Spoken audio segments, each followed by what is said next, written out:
26वीं आईनी तरमीम की कामयाबी सियासतदानों की जबान ज़द-ए-आम है। पहले सीनियर तरीन जज मंजूर अली शाह को चीफ जस्टिस सुप्रीम कोर्ट बनने से रोक दिया गया इस तरमीम के जरिए।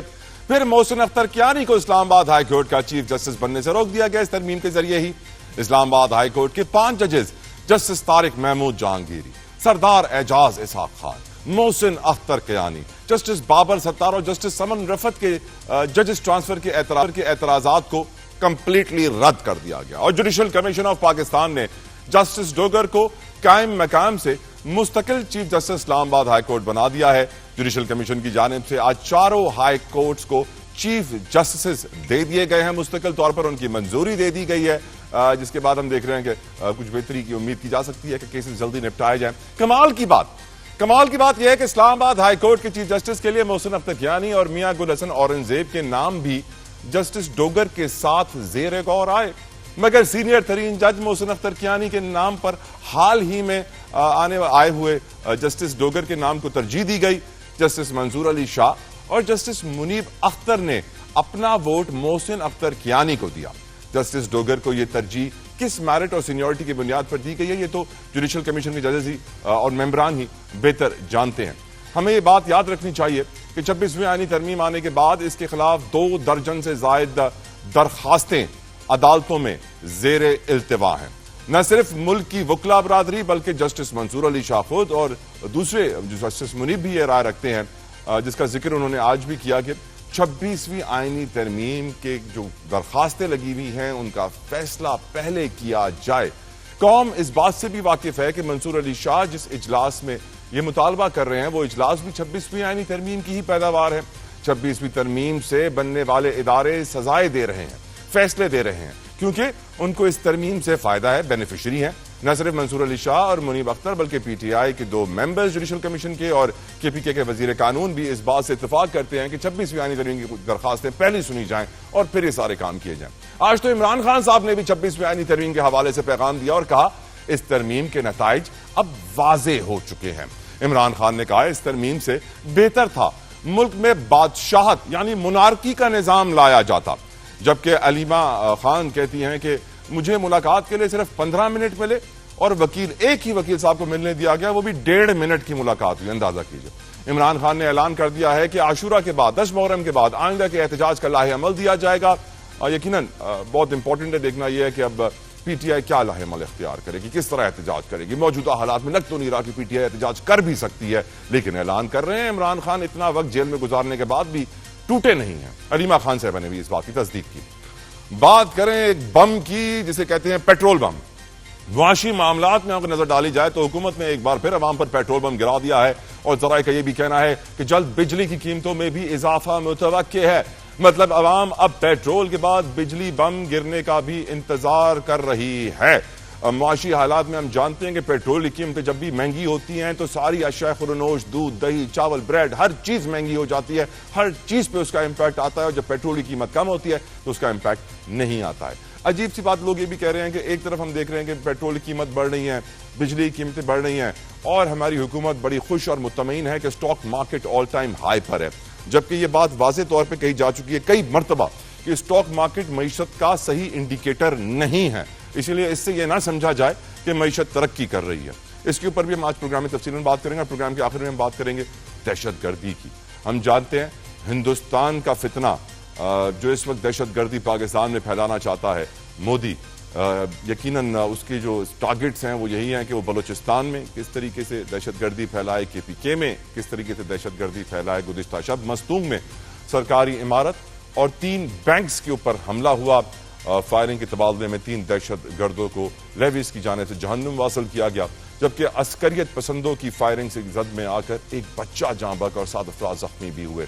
2 रोज कबल भी शुमाली वजीरिस्तान में पाक फौज के जवानों ने खवारिज को जहन्नुम वासल किया। 13 जवान भी हमारे शहीद हुए। पाक फौज की जवाबी कार्रवाई हम जानते हैं वो भी बहुत तेजी से जारी है और बताया गया कि वहां पर जवाबी कार्रवाई में 14 खवारिज को हलाक किया गया। तो ऑफकोर्स आज के डिस्कशन में हम बात करेंगे अदालती मामलात, जुडिशल कमीशन, नए chief justice, economic condition and of course law and order situation. गुफ्तगू का आगाज करते हैं विदाउट एनी फर्दर डिले। अपने मेहमानों का तारुफ करवा मेरे साथ मौजूद हैं पाकिस्तान पीपल्स पार्टी के मिर्जा इख्तियार बेग साहब, किसी तारुफ के मोहताज नहीं है, सीनियर सियासतदान, सीनियर बिजनेसमैन और यकीनन सोसाइटी को रिप्रेजेंट करते हैं। बहुत शुक्रिया बेग साहब आपके वक्त के लिए। जाहिद खान साहब again a very senior politician, PMLN को रिप्रेजेंट कर रहे हैं, रूलिंग पार्टी को। जाहिद खान साहब, बेग साहब आपका शुक्रगुजार हूं। आगे चल के हमें PTI से नदीम कुरैशी साहब भी ज्वाइन करेंगे और ब्रिगेडियर अहमद सईद मिनाज साहब प्रोग्राम का हिस्सा बनेंगे, नासिर बिग चुगताई साहब प्रोग्राम का हिस्सा बनेंगे। इसलिए बहुत कुछ होने वाला है, आप पूरा प्रोग्राम देख के ही उठिएगा। गुफ्तगू का आगाज करते हैं रूलिंग पार्टी जाहिद खान साहब से। जाहिद खान साहब, आप उन सियासतदानों में से हैं जो जिस भी जमात का साथ देते हैं सच और हक पे हमेशा खड़े रहते हैं। मैंने देखा है, आपको ऑब्जर्व किया है। जाहिद खान साहब, जब सीनियर जजेस और सीनियर वकील ये कहते हैं कि 26वीं आईनी तरमीम से जुडिशल कमीशन बना, आईनी बेंच बना, इसके खिलाफ 2 दर्जन से ज्यादा दरखास्तें हैं, उनको पहले सुना जाए और फिर जुडिशल कमीशन अपना काम करे, फिर आईनी बेंच अपना काम करे। पर देखा यह जा रहा है कि जो बेनिफिशरीज हैं 26वीं आईनी तरमीम के, वो उसके खिलाफ दरखास्तों पर समाअत होना नहीं देखना चाहते और वो नहीं चाहते कि उनके ऊपर कोई एक्शन लिया जाए। आपकी नजर में आपका ओपिनियन क्या है? क्या 26वीं आईनी तरमीम के खिलाफ जो दरखास्तें हैं पहले उनको सुनना चाहिए और फिर जुडिशल कमीशन को और आईनी बेंच को और 26वीं आईनी तरमीम को प्रॉपर्ली इंप्लीमेंट करना चाहिए? Your views on the situation, Zahid Khan साहब। जी, थैंक यू।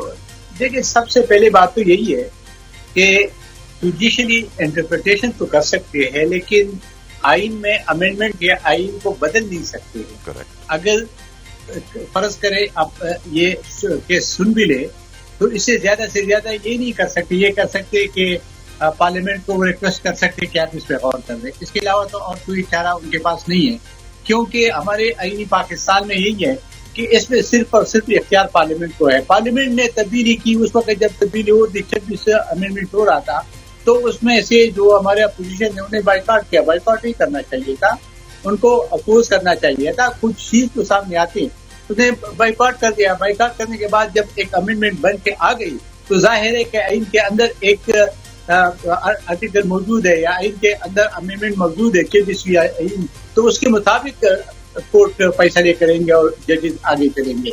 मैं इससे कतई नजर के सही है या गलत है उसमें नहीं जाते, लेकिन ये इख्तियार पार्लियामेंट के पास है कि वो जिस तरह मर्जी कानून पास करे। देखिए, इससे पहले भी होते रहे, ये नहीं है कि ये नया कोई बात है।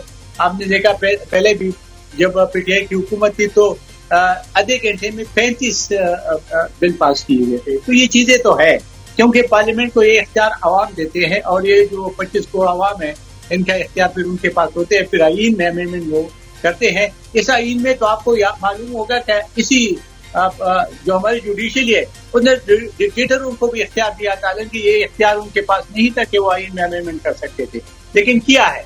अब इस वक्त ये लंगड़ी लूड़ी जो जमहूरियत जिसको हम कहते हैं वो मौजूद है। मैं भी बोल सकता हूँ, आप भी बोल सकते हैं, तनकीद भी हम कर सकते हैं, फैसले के ऊपर भी तनकीद करते, चीजों के ऊपर भी बात करते। तो मेरे ख्याल में आहिस्ता आहिस्ता ये सारी चीजें ठीक होते जाएंगे। अगर ये प्रोसेस चलेगा तो मेरे ख्याल में ये आगे आप जिस चीज के खदशात करते हैं, मैं तो 40 साल से सियासत कर रहा हूँ, इस मुल्क के अंदर यही चीजें होते रही है। इससे पहले तो ऐसे भी हुए कि आईन में जजेस ने तकरीबन बंदियाल का अगर 63A का तशरीह क्या किया, उसने आईन में अमेंडमेंट कर दी, तो वो तो किसी के पास इख्तियार नहीं है, ये तो सिर्फ पार्लियामेंट के पास है। तो हम समझते हैं कि बजा के अगर अपोजिशन को इस पे इतराज है या वो के सुनना भी चाहे तो सुनने के बाद कोई वो अमेंडमेंट को वो कर नहीं सकते हैं, उसको मुअत्तल नहीं कर सकते।